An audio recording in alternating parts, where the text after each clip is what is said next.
అరే మీరు ఈ మధ్యలో అబ్జర్వ్ చేసిరా చాలా వింతగా ద మోస్ట్ ఎలిజిబుల్ అబ్బాయిలు సింగిల్ లెక్క మిగిలిపోతారు. నాకేం అర్థమైందో మీకు చెప్తా. ఇలా దిమాట్లో ఏం నడుస్తుంది అని అంటే వీళ్ళకి ఆడిషన్స్ ఇచ్చుడు నచ్చదు. ఆడిషన్స్ అంటే ఏంది, ఒక అమ్మాయి సెట్ అవ్వకపోతే ఇంకో అమ్మాయి, ఆమె సెట్ అవ్వకపోతే ఇంకా అమ్మాయి, ఈ చక్కర్లని పంచాయతీలని నచ్చాయి వాళ్ళకి. వాళ్ళు ఎట్లుంటారు అంటే వన్ ట్రూ లవ్ చేసిన, పెళ్లి చేసుకున్నా, లస్ట్ చేసిన, లొల్లి చేసిన, సచ్చిన, బతికిన ఒక్కటే పిల్ల అన్న మైండ్ సెట్ తో ఉంటారు. వాళ్ళు ఎంత ఎఫర్ట్ పెట్టడానికైనా రెడీ ఉంటారు. Very sincere, very loyal.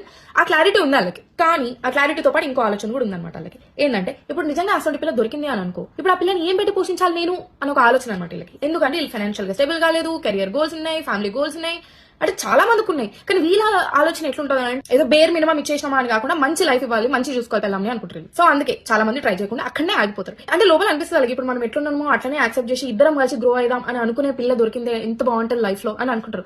కానీ ఈడొచ్చింది అసలు దరిద్రం ఏంటంటే వాళ్ళకి చుట్టూ ఉన్న జనాలను చూసి, సొసైటీని చూసి, జరుగుతున్న పంచాయతీలు చూసి బయట అసలు మంచి అమ్మాయిలు లేరు దునియాలో అన్న కన్క్లూజన్ వచ్చేసారు. అడ్జస్ట్ అయ్యే అమ్మాయిలు, అర్థం చేసుకునే అమ్మాయిలు లేరు అన్న కన్ఫ్యూజన్ కి వచ్చేసారు పాపం. కానీ మై డియర్ సింగిల్ బంగారం ఉన్నారా బయట అమ్మాయిలు మంచిగా అర్థం చేసుకునేటోళ్ళు కూడా. సో నెత్తిలో ఇన్ని గనం ఆలోచనలతోని పాపం ఆశలే వదిలేసారు, ట్రై చేసుడే ఇడిచిపెట్టారు. So my dear sincere singles, మీరందరూ గోల్డ్ రా.